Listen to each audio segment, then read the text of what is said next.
Look, I have to explain something to you guys. I'm really sorry that's taken me a couple of weeks to get to do this, but to be honest, I've been pretty crook. This time of year, right around the central tropical regions of the world, including the middle of South America and everything else, is a massive big wave of dengue fever. Now, dengue fever is a mosquito-borne disease that affects a fever. It gives you very high temperatures, and it can do some vital organ damage. And unfortunately, my wife, myself and my son have contracted dengue fever from a mosquito. Now, just if you're coming to Bali, I'll give you a couple of quick tips. It's a daytime mosquito. It's not generally the little nighttime ones. They're little tiny things too. They look a little bit more like a fruit fly generally. Little black and white mozzies. They don't tend to be noisy from my experience, and they just run around like little midges. You hardly even know there's mozzies around, and they're everywhere. If you don't cover up, put a bit of sunscreen or a bit of insect repellent on, you could be risking a bit of dengue fever. Now, how serious is it? Bloody serious is the answer. I was reading a couple of days ago on one of the Bali pages, there was a couple came over here. The girl or lady contracted dengue fever, and she got a terrible internal organ infection or issue, and it was 20,000 to get her back home. Now, her insurance did cover it, but it's nothing to be taking lightly at all. Our housekeeper had her niece was 1 year old, and a week ago contracted dengue fever and died almost straight away. So look, it wouldn't put me off coming to Bali, but I would definitely be a little bit careful around wet areas, around areas where there's lots of water sitting around. At the end of the wet season, like where we are at the moment, there's a lot of rice paddies and stuff like that. Look, it's the luck of the draw.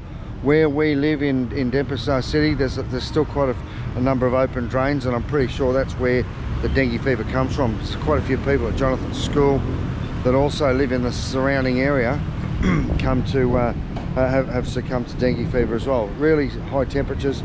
Normally the worst of the symptoms only last for a couple of days. I've been having a few little ongoing complications, so I'm back down at the pharmacist. I'm going to go and get my blood tested again and just make sure everything's all right. My blood pressure's all good, and I'm fine. A little bit of common sense goes a long way, but everyone says just take some aspirin. There are some local remedies that they swear by. One of them is tonic water, and tonic water contains quinine, and quinine apparently blocks the receptors that the dengue fever attacks or something like that. But the locals drink pawpaw leaf with hot honey, and they sit there, let it ferment up or something, and they reckon they swear by that too. So there's a few things, but I tell you what, if you're over in Bali or in the tropics anywhere, and you suddenly start getting a high temperature, just watch it. Panadol every 4 hours, keep that temperature under control.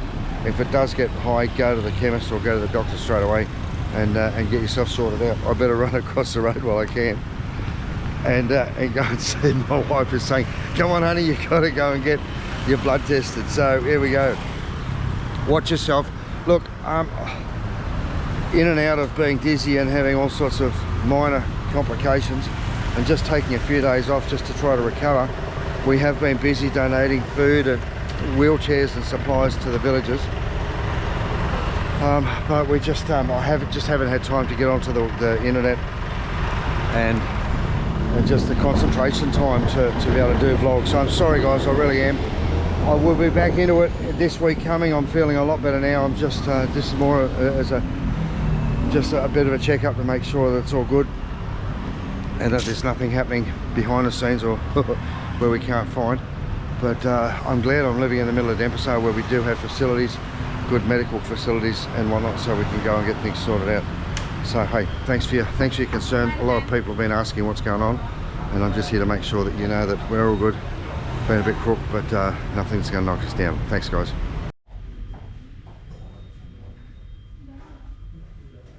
Mr. Bali Tourists from Australia. Originally.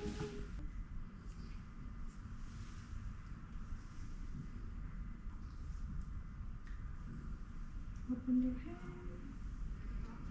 Are you okay?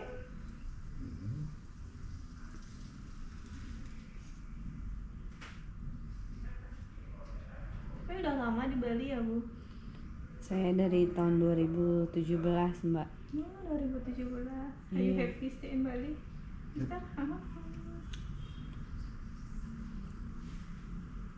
Berarti Ibu udah ke Australia, Bu ya?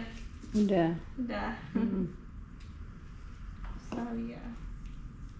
Banyak juga orang Indonesia di sana. Iya. Just relax. Tapi udah berapa hari ini enggak.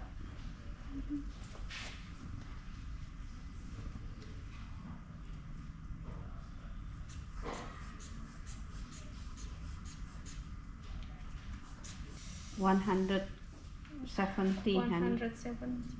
170. That is low, Okay. not high. That seems slow. Yeah, that's why you're feeling dizzy. Yep. Okay, Okay, thank you so much. so apparently I'm still alive. Thank you. I've lost 8 kilograms. Look, I can see my toes. You know, look. And yeah, my blood pressure's still a bit low, but not too bad. I've been getting a bit of dizzy spell, so that explains it. They're going to do some blood work now. Get back to me and tell me I'm still alive.